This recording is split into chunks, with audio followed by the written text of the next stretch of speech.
the rain battered against the window panes of the Rossi estate, a relentless rhythm that matched the pounding of my own heart. In the corner of the grand drawing room, I knelt on the hardwood floor, my mouth full of pins, adjusting the hem of my sister's crimson silk dress. Ouch!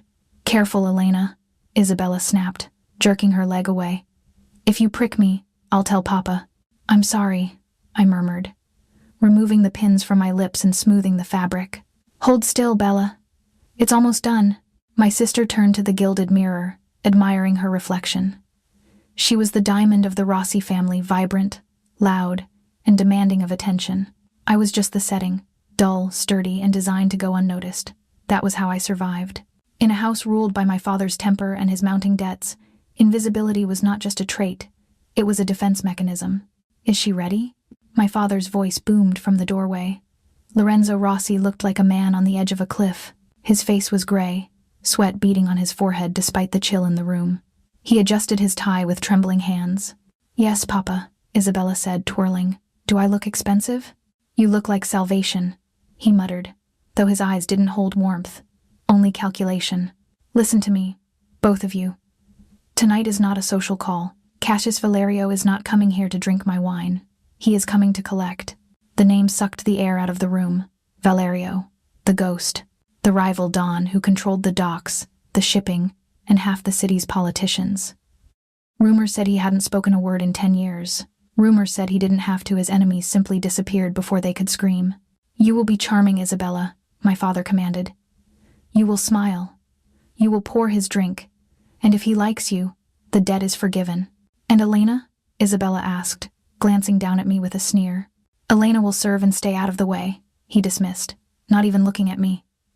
Get the good wine. The vintage reserve. Go. I scrambled to my feet, brushing lint from my drab gray skirt, and hurried to the kitchen. My hands shook as I uncorked the bottle. I knew the family ledgers better than anyone. I was the one who balanced them in secret when Papa was too drunk to focus. I knew we were broke. I knew offering Isabella was a desperate Hail Mary. The front doorbell rang. It wasn't a cheerful chime. It sounded like a gavel falling in a courtroom. By the time I returned to the drawing room with the silver tray, the temperature seemed to have dropped 10 degrees. 2 men stood in the center of the room. The first was Luca, Vallerio's underboss. He was a mountain of a man with a shaved head and a smile that didn't reach his eyes. But he was easy to ignore because of the man standing beside him. Cassius Vallerio. He was taller than I expected, broad-shouldered in a black suit that fit him like armor. His hair was dark, swept back from a face that might have been handsome if it weren't carved from granite. A thick, jagged scar ran horizontally across his throat, disappearing into his collar, a brutal reminder of why they called him the Ghost. He stood perfectly still. He didn't fidget. He didn't blink. He just watched. Don Rossi, Luca said, his voice smooth and dangerous. We appreciate the hospitality. Of course, my father stammered, gesturing to the velvet sofas. Please, sit. A drink? Cassius didn't move. His eyes, the color of cold obsidian, swept the room. They lingered on the expensive art on the walls, then on my father, and finally, they landed on Isabella. Isabella stepped forward, her smile practiced and dazzling. Good evening, Signor Vallerio. I've heard so much about you. She extended a hand. Cassius didn't take it. He didn't even nod. He simply walked past her as if she were a piece of furniture and sat in the high-backed armchair near the fire. Isabella froze, her smile faltering. My father looked like he might faint. Elena, my father hissed. The wine. I stepped out of the shadows, clutching the silver tray. I approached Cassius from the left, keeping my eyes lowered. Invisible, I told myself. You are just air. You are just a ghost, serving a ghost. I placed the crystal glass on the table beside him. My hand trembled, just a fraction, causing the wine to ripple. Cassius's hand shot out. I gasped, freezing. He hadn't grabbed me, but his hand hovered inches from my wrist. His fingers were long, elegant, and dangerous. He wasn't reaching for the wine. He was stopping me from retreating. Slowly, I lifted my gaze. For the first time, I looked into the eyes of the ghost. They weren't empty. They were intense, calculating, and terrifyingly intelligent. He studied my face, my plain brown hair, my pale skin, the slight tremor in my lip with the focus of a predator examining a new species. The air between us crackled, electric, and suffocating. Then, he released me. He picked up the wine, took a sip, and set it down without a sound. I backed away, my heart hammering against my ribs like a trapped bird. I retreated to the far corner, behind my father's chair. "So," Luca said, breaking the heavy silence. "The debt." "Yes," my father said, wiping sweat from his lip. "I know the payment is due, but I have a proposition." He gestured grandly to Isabella. "My eldest daughter. She is of pure bloodline. Educated. Beautiful. A union between our families would solidify your hold on the territory, and I would offer her hand in exchange for the forgiveness of the loan." Isabella posed, chin up, waiting for the adoration she was used to. Cassius stared at her. The silence stretched for 5 seconds. 10. It became agonizing. Then Cassius turned to Luca. He made a subtle motion with his hand, 2 fingers tapping the armrest. Luca sighed, looking bored. "The Dawn declines." My father paled. "Declines? But she is a prize. The Dawn is not looking for a trophy, Rossi. He is not looking for a decoration that talks too much and spends too much. Then what does he want?" My father cried, panic rising in his voice. "I have nothing else. Unless you want the house? Take the house." Cassius stood up. The movement was so fluid and silent it was unnerving. He crossed the room, walking past my father, past the stunned Isabella. He stopped in front of me. I pressed my back against the wall, wishing I could melt into the plaster. He was so close I could smell him rain, expensive scotch, and the metallic tang of gun oil. He towered over me, blocking out the light from the chandelier. He reached out. I flinched, closing my eyes, expecting a blow. Instead, I felt the warmth of his knuckles brush against my chin. He tilted my head up, forcing me to look at him again. His thumb traced the line of my jaw, his touch surprisingly gentle, yet possessing the weight of a heavy chain. He looked deep into my eyes, and for a second, I saw something shift in his cold expression. Not a smile, but recognition. He dropped his hand and turned to Luca. He pointed at me, one decisive gesture. "Her?" My father choked out. "Elena? But why? She is nothing. She manages the kitchen. She is a mouse." Luca stepped forward, a cruel smirk playing on his lips. "The Dawn does not want the diamond." "Rossi," Luca said, his voice echoing in the silent room. "Diamonds are brittle. He wants the stone that holds the house together. He takes the girl, or he takes the city. And if he takes the city, he kills everyone in this room." My father didn't hesitate, not even for a second. "Take her," he said. My heart shattered. I looked at my father, then at Isabella. Neither of them looked at me. They looked relieved. Cassius turned back to me. He held out a hand, palm up. An invitation. An order. I stared at his hand. I knew what taking it meant. It meant leaving the only home I'd ever known. It meant walking into the darkness with a monster. But staying here meant being sold to someone else, someone worse, or watching my family destroyed. Trembling, I placed my hand in his. His fingers closed around mine, engulfing them. His grip was possessive, firm, and absolute. He pulled me away from the wall and toward the door. "Wait," I whispered, my voice cracking. "My things." Cassius stopped. He didn't turn around. Luca appeared at my side. "We will buy you new things, Signora," Luca said. "Walk." The door to the estate opened, and the cold wind rushed in. Cassius Vallerio led me out into the storm, and as the heavy oak door slammed shut behind us, I realized the truth. I hadn't just been sold. I had been captured. The drive to the Vallerio estate was a lesson in suffocation. I sat in the back of the armored SUV, pressed against the cold leather of the door, putting as much distance as possible between myself and the man who had just purchased my life. The rain had stopped, leaving the streets of the city glistening under the streetlights, but inside the car, the air was heavy and dry. Cassius sat on the other side. He hadn't looked at me since we left my father's house. He stared out the tinted window, one hand resting on his knee, the other tapping a slow, silent rhythm against the armrest. I found myself staring at his hands. They were large, the fingers long and scarred, hands that could crush a windpipe or, as I had just learned, touch a chin with unnerving gentleness. I wanted to ask where we were going. I wanted to ask what he expected of me. But the silence in the car felt like a physical weight, a living thing that I was afraid to disturb. After 20 minutes, the city lights faded, replaced by the darkness of the winding hills. We pulled up to a massive iron gate that groaned open automatically, revealing a driveway lined with tall, severe cypress trees. The house, no. The fortress that loomed at the end of the drive was nothing like the crumbling, gold-leafed villa I had grown up in. This was a structure of concrete, steel, and glass. Sharp angles cut against the night sky. It looked impenetrable.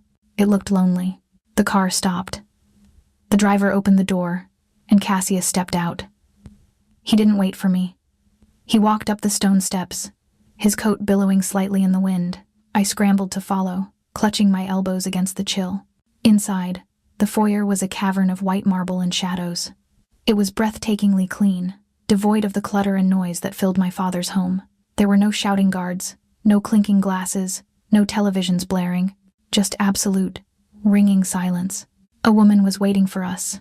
She was tall, with severe gray hair pulled back into a tight bun and a uniform that was pressed to razor-sharp perfection. Cassius nodded to her, a single curt dip of his chin, and then continued past her, disappearing up a floating glass staircase without a backward glance. He didn't say goodnight. He didn't say anything. I was left standing alone with the woman. "I am Signora Moretti," she said. Her voice was hushed, as if we were in a library or a church. "I manage the household affairs for the Don. I'm Elena," I whispered. "I know who you are," she replied, her face impassive. "Come, I will show you to your quarters." She led me down a long hallway, lined with abstract art, black and white canvases that looked like storms trapped in frames. "There are rules you must follow, Signora Rossi," she said, not looking back. "The Don values order above all else. Breakfast is served at 7, dinner at 8. You are free to move about the grounds and the main floors." "And the rules?" I asked. She stopped in front of a heavy wooden door and turned to face me. "Silence," she said. The word hung in the air. "The Don does not tolerate unnecessary noise. No loud music, no shouting, no slamming doors. And you are never, under any circumstances, to enter the West Wing. That is his private sanctuary." She opened the door. "Your bags will be brought up shortly. Sleep well." I stepped inside, and the door clicked shut behind me. The room was enormous. It was a suite, really, larger than the entire ground floor of my father's house. A king-size bed dominated the center, dressed in charcoal linens. Floor-to-ceiling windows looked out over a dark forest. A bathroom with a soaking tub the size of a small pool waded through an archway. It was luxurious. It was expensive. And it was colder than a grave. I walked to the window and pressed my hand against the glass. Down below, I saw the guards patrolling the perimeter with dogs. The message was clear. I was a guest in the bedroom, but a prisoner at the gate. I sank onto the bed, the exhaustion of the adrenaline crash finally hitting me. I was safe from my father's debts. I was safe from being sold to a stranger. But as I looked around the pristine, silent room, I wondered if I had simply traded a chaotic hell for a beautiful, silent purgatory. Sleep eluded me. The silence of the house was amplified by the ticking of a sleek clock on the nightstand. 2 a.m., 3 a.m. My stomach grumbled, a loud protest in the quiet room. I realized I hadn't eaten since lunch the day before. I sat up, throwing off the heavy duvet. If I was a prisoner, I might as well be a well-fed one. I crept out into the hallway. The house was asleep, bathed in the blue glow of security lights. I remembered passing the kitchen on the way in a massive stainless steel space near the dining room. I navigated the corridors on bare feet, my steps soundless on the marble. I found the kitchen easily. It looked less like a home kitchen and more like a laboratory. Gleaming surfaces, knives arranged by size on magnetic strips, a refrigerator stocked with sparkling water and fresh produce. I found eggs, bread, and a block of sharp cheese. Simple food, comfort food.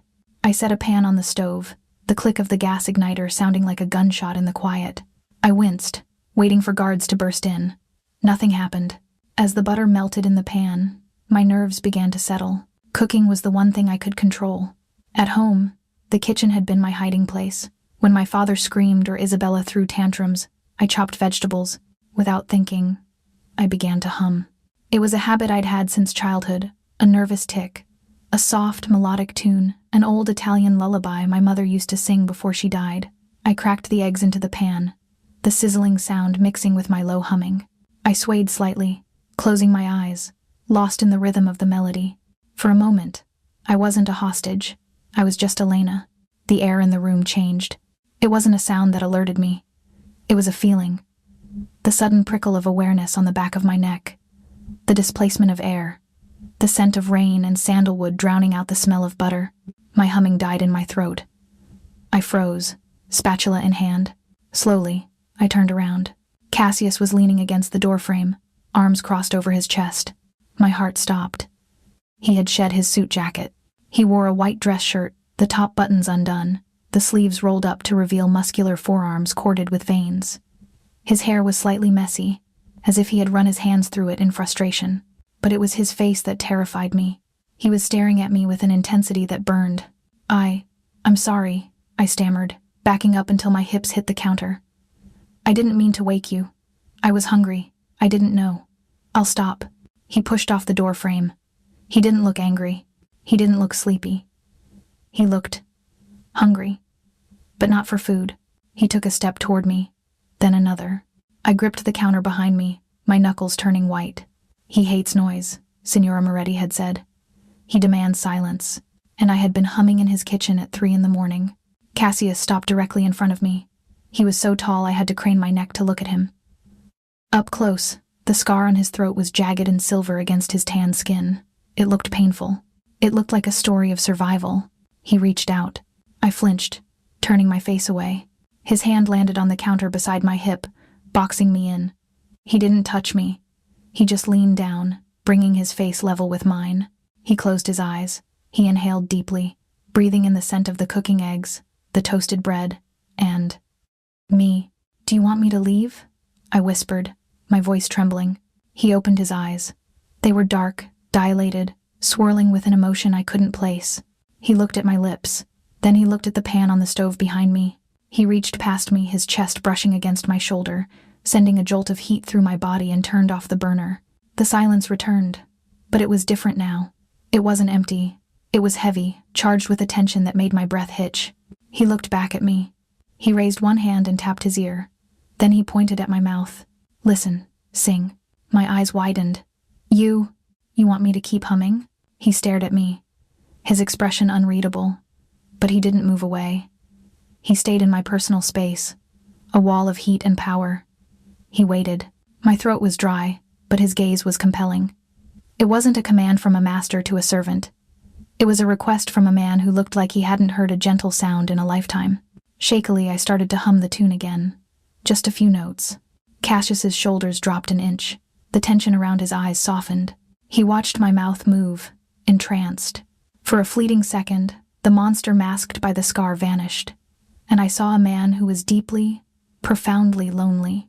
We stood there in the kitchen, the air between us vibrating with something dangerous and new. He was the predator, and I was the prey. But in that moment, he wasn't hunting. He was basking. Then, as abruptly as he had arrived, he pulled back. The mask slammed back into place. His eyes turned cold again.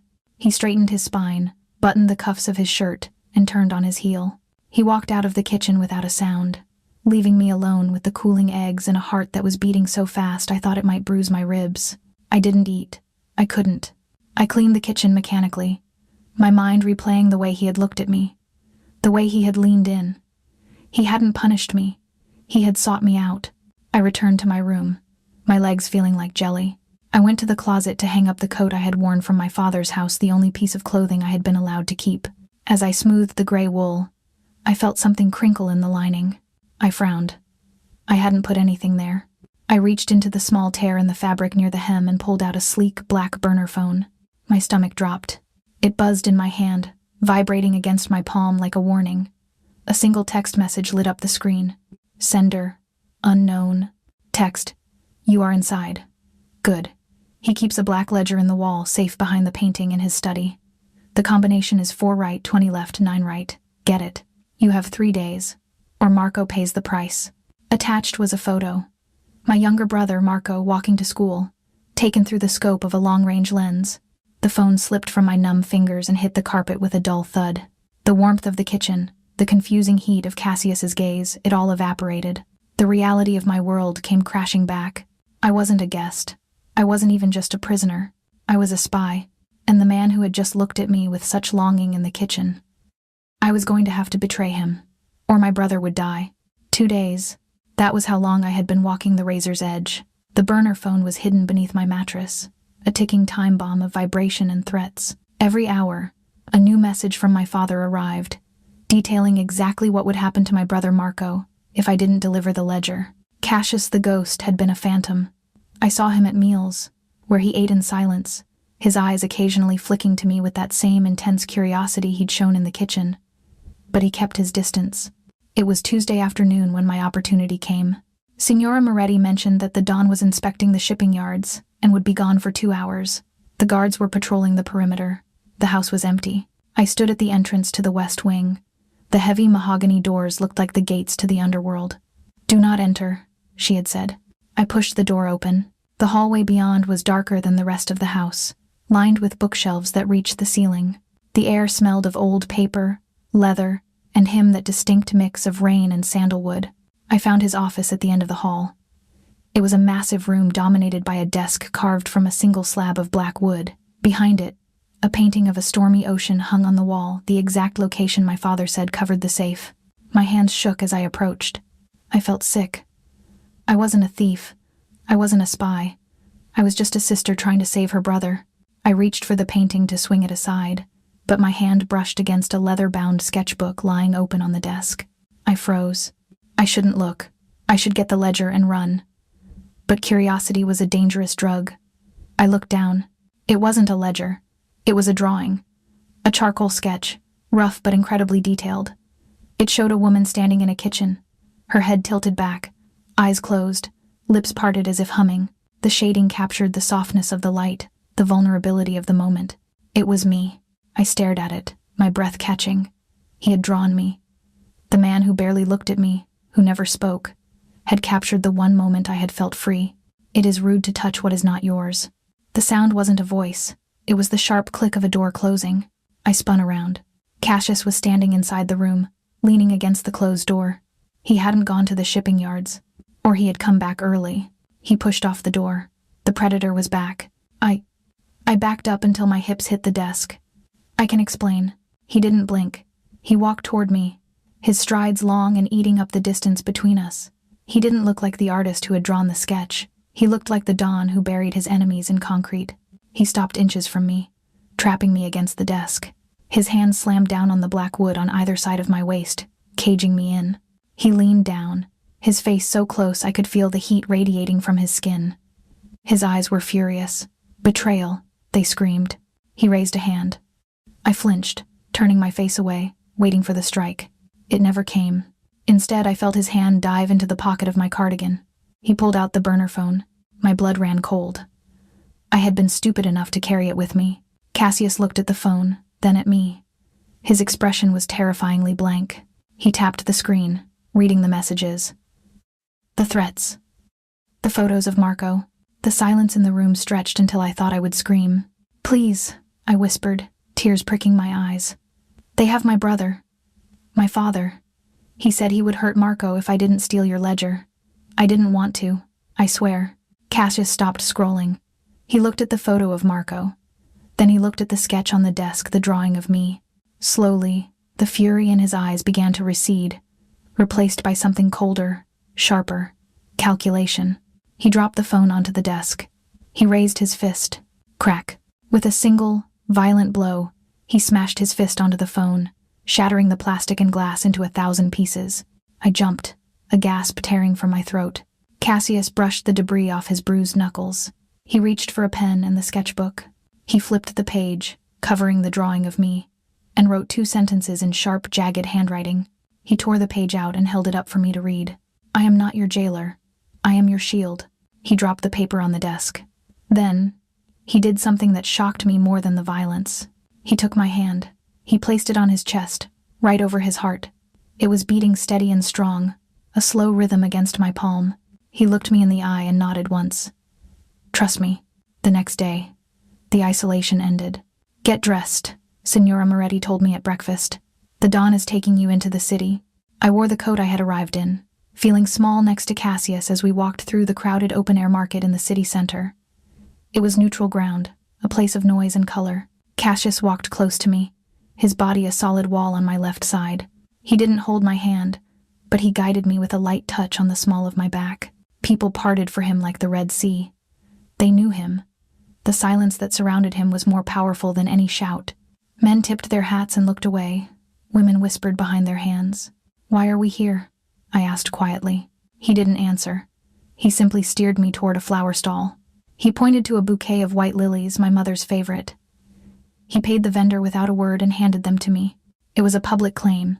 He was showing the city and my father's spies that I was his. Not a hostage, but something else. As we turned to leave, the crowd shifted. A man in a heavy coat stumbled, colliding with my shoulder. "Watch it," the man growled. But as he bumped me, I felt the sharp prick of something hard against my ribs. A knife handle. "Tell Vallerio the clock is ticking," the man hissed in my ear. "Midnight, or the boy dies." I froze, terror seizing my lungs. Before I could even scream, the world tilted. Cassius moved faster than humanly possible. One moment he was standing beside me. The next, he had the man by the throat. He didn't shout. He didn't make a scene. He simply squeezed. The man's eyes bulged. The knife clattered to the cobblestones. Cassius lifted the man, who was not small, off his feet. He stared into the man's panic-stricken face with those dead, cold eyes. Then, he leaned in and whispered something. It was the first time I had seen him speak. No sound came out, just the movement of lips, but the effect on the attacker was instantaneous. The man turned pale, shaking his head frantically. Cassius threw him. The man crashed into a stack of crates, scrambling to his feet and running as if the devil himself were at his heels. The market had gone silent. Everyone was watching. Cassius straightened his coat. He adjusted his cuffs. Then, he turned to me. He checked me for injuries, his eyes scanning my body with frantic intensity. "I'm okay," I breathed, clutching the lilies. He just threatened me." Cassius's jaw tightened. He offered me his arm. We walked back to the car in silence, but the air had changed. The fear I had lived with for 3 days was gone, replaced by a strange, fierce warmth. In the safety of the car, the adrenaline began to fade, leaving me trembling. Cassius watched me. He reached into the compartment between the seats and pulled out a bottle of water, unscrewing the cap and handing it to me. "You knew," I said, staring at the bottle. "You brought me there to draw them out." He nodded. "You could have been hurt." He tapped the scar on his throat, a dry, humorless smile touching his lips. "I have already been hurt." I looked at the scar. It was a thick, ropey line of white tissue. Without thinking, I reached out. "Does it hurt?" I whispered. "To speak?" He went still. He didn't pull away. My fingertips grazed the edge of the scar. His skin was warm, rough with stubble. Under my fingers, I felt his pulse jump. He closed his eyes, leaning into my touch just a fraction. He took a breath, a ragged, harsh sound. He opened his eyes and looked at me. He took my hand from his throat and turned it over, pressing a kiss to the center of my palm. It wasn't a romantic kiss. It was a vow. He pulled a notepad from his pocket and wrote quickly, "Your brother is safe. My men secured him an hour ago. He is at the estate." I stared at the words, tears blurring my vision. You saved him? Even though I tried to steal from you?" He wrote again, "You tried to save family. I respect that." He looked out the window as the car sped back toward the fortress.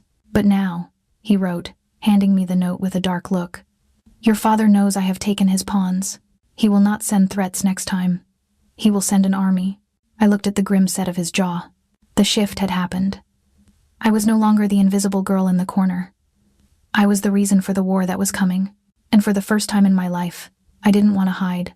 I wanted to stand beside the man who had just promised to be my shield. The reunion with Marco was short and tearful. My 14-year-old brother sat at the massive kitchen island, devouring a sandwich as if he hadn't eaten in days. He was safe. He was here. Cassius stood by the window, watching the darkness outside. The estate was locked down. Shutters of reinforced steel had descended over the glass walls I had once admired. The fortress had become a bunker.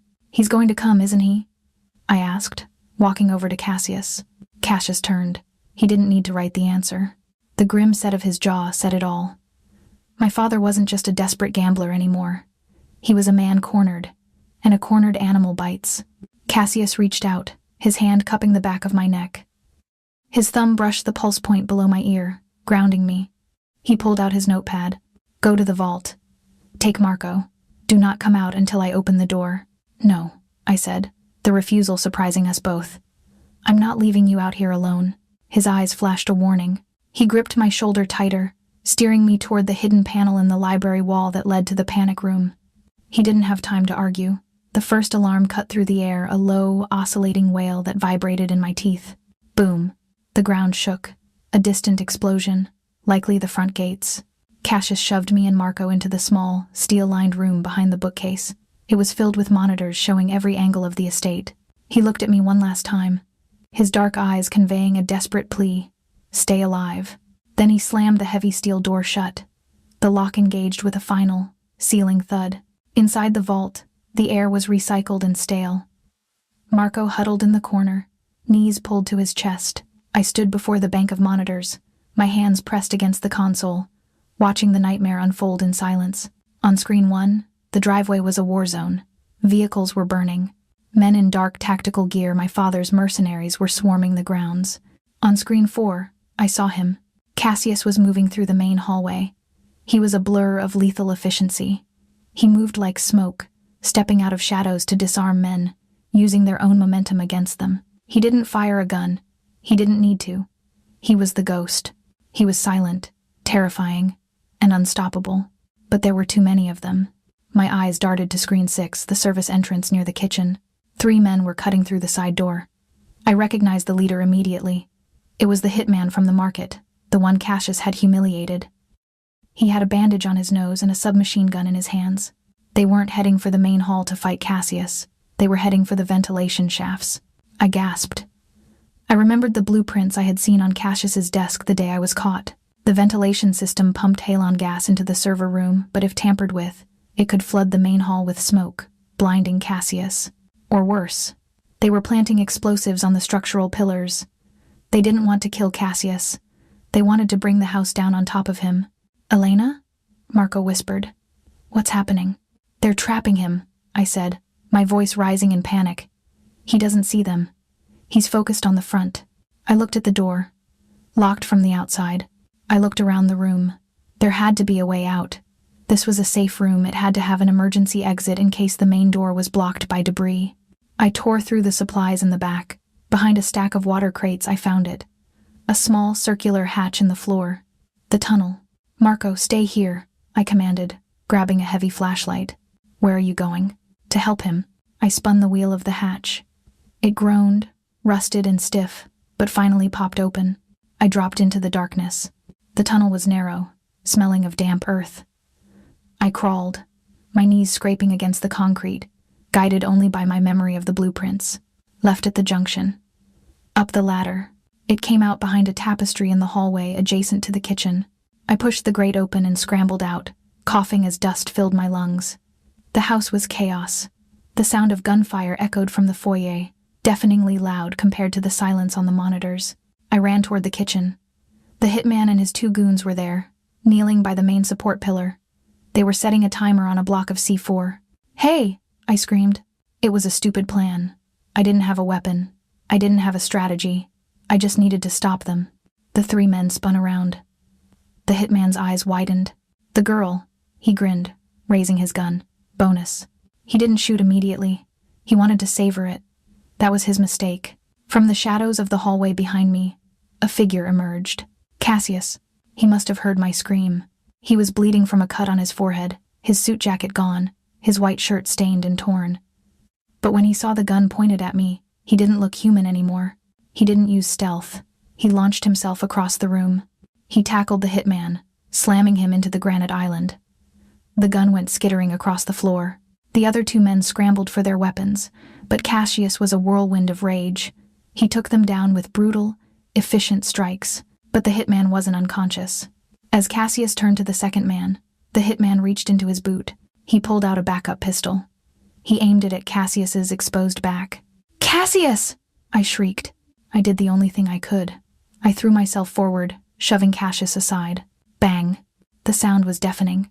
I felt a sudden, searing heat graze my temple, like a hot iron branding my skin. The force of the air displaced by the bullet knocked me backward. My head cracked against the cabinetry, and the world spun into darkness. I crumpled to the floor. For a second, there was absolute silence. Then, a sound tore through the estate. It wasn't a gunshot. It wasn't an explosion. It was a roar. A primal, guttural scream of pure, agonized fury. No. The voice was raspy, broken, unused for a decade like gravel grinding together. But it was loud enough to shake the walls. Cassius Vallerio, the man of silence, had spoken. I struggled to keep my eyes open. Through my blurred vision, I saw Cassius descend on the hitman. I closed my eyes as the violence erupted, unable to watch. When the noise finally stopped, there was a frantic scrambling. Warm, trembling hands grabbed my face. Elena. The name was a ragged whisper, sounding like it hurt his throat to produce. Elena. Open. Eyes. I fluttered my eyes open. Cassius was hovering over me, his face pale, terrified. He was pressing a cloth to the side of my head. His eyes were wide, frantic. You spoke, I whispered, a weak smile touching my lips. He didn't smile back. He rested his forehead against mine, his breathing harsh and ragged. He pulled me into his chest, burying his face in my hair, rocking me back and forth. Mine, he rasped, the word cracking in the middle. You, stay. You stay. The war outside was still raging, but in the kitchen, surrounded by debris, Cassius Vallerio held me as if I were the only thing keeping him tethered to the earth. I let the darkness take me then, knowing that for the first time in 10 years, the ghost had found a reason to make a sound. Waking up felt like floating through thick syrup. The first thing I noticed was the smell. Not the sterile sting of a hospital, but the familiar scent of rain, sandalwood, and fresh linen. I blinked my eyes open. I was in a room I didn't recognize, though the style was familiar. Dark wood, modern lines, expansive windows. The light filtering through was soft and golden, suggesting late afternoon. I tried to sit up, but a sharp throb in my temple stopped me. I reached up and felt a thick bandage wrapped around my head. Easy. The word was rough, like stones grinding together, but it was spoken with infinite tenderness. I turned my head. Cassius was sitting in a chair beside the bed. He looked exhausted. Dark circles bruised the skin beneath his eyes, and stubble darkened his jaw. His knuckles were bandaged, but when he looked at me, the coldness that usually defined the ghost was gone. He leaned forward, resting his elbows on his knees. Profound relief washed over his face. You're awake, I whispered, my voice raspy. I mean, you're okay. He nodded, reaching out to tuck a strand of hair behind my ear, careful to avoid the bandage. He didn't write on a notepad. He didn't use hand signals. He cleared his throat, a grimace of pain tightening his features. You saved me. The sound of his voice sent a shiver down my spine. It was deep, broken, and utterly masculine. You spoke, I said softly, tears pricking my eyes. In the kitchen, you screamed. He took my hand, intertwining his fingers with mine. He brought my knuckles to his lips. You scare me, he rasped, a ghost of a smile touching his lips. Too brave. Foolish. I had to, I said. They were going to kill you. He shook his head slowly. Not important. You got hurt. My fault. No. I squeezed his hand. My choice. We sat in silence for a moment, but it wasn't the heavy, suffocating silence of my first night. It was peaceful, companionable. Marco? I asked suddenly, panic flaring. Cassius squeezed my hand back. Safe. Downstairs. Playing. Video games. He rolled his eyes slightly, a human gesture that made my heart swell. Loud. I laughed, then winced as my head throbbed. And my father? Cassius's expression hardened instantly. The predator returned for a split second. He didn't speak. He simply made a cutting motion with his hand. Final. Absolute. Gone? I asked. Resolved, he corrected, his voice leaving no room for argument. He will never trouble you again. I didn't ask for details. In this world, resolved was the best outcome I could hope for. The debt was paid. The threat was neutralized. Rest now, Cassius said, standing up. Doctor said, sleep. Cassius? He paused, looking down at me. Does it hurt to speak? He hesitated, touching the scar on his throat. Yes. Then why do it? He leaned down, bracing his hands on the mattress on either side of me. He looked into my eyes with an intensity that stole my breath. Because, he whispered, his forehead resting against mine, you listened when I was silent. I will speak. For you. 6 months later, the Vallerio estate was no longer a fortress of silence. Music drifted from the open patio doors, a soft jazz record playing on the vintage turntable I had bought for Cassius's birthday. I sat at the heavy oak desk in the study, my study now. The ledger lay open before me. It turned out that while I wasn't a spy, I was an excellent logistician. I had reorganized Cassius's shipping routes, cut unnecessary costs, and legitimized half the business. Cassius handled the protection. I handled the empire. Signora? I looked up. Marco poked his head in, holding a soccer ball. He looked taller, healthier. His cheeks filled out. Can I go to the field? Luca said he'd drive me. Homework first, I said sternly, channeling Mrs. Moretti. Already done. Math is easy. Go, I laughed. But be back for dinner. He ran off, his footsteps echoing down the hall. I smiled, returning to the spreadsheet. A shadow fell over the desk. I spun my chair around. Cassius was leaning against the doorframe, just as he had that night in the kitchen. But now, he wasn't wearing a mask of indifference. He looked relaxed, his shirt sleeves rolled up, a smudge of grease on his cheek from working on his vintage car. He walked over to me, spinning my chair so I faced him fully. He pulled me to my feet. Work. Later, he rasped. His voice had gotten stronger over the months. It would never be smooth, always carrying the gravel of the past. But he spoke more now, especially to me. I have to finish the payroll, I protested, though I wrapped my arms around his neck. Elena. He said my name like a prayer. He didn't need many words to tell me what he wanted. He led me out of the office, through the house that was filled with light and sound, and out onto the balcony. The sun was setting over the Tuscan hills, painting the sky in shades of violet and gold. He pulled me against his chest, his arms wrapping around me like bands of steel. I rested my head on his shoulder, listening to the steady, strong beat of his heart. Happy? He asked, his chin resting on top of my head. I looked out at the horizon. I had been invisible. I had been sold. I had been terrified. But now? Now I was the queen of a silent kingdom that had learned to sing. Yes, I whispered, pressing a kiss to the scar on his throat. I'm home. Cassius tightened his hold, shielding me from the world, and for the first time in forever, everything was perfect.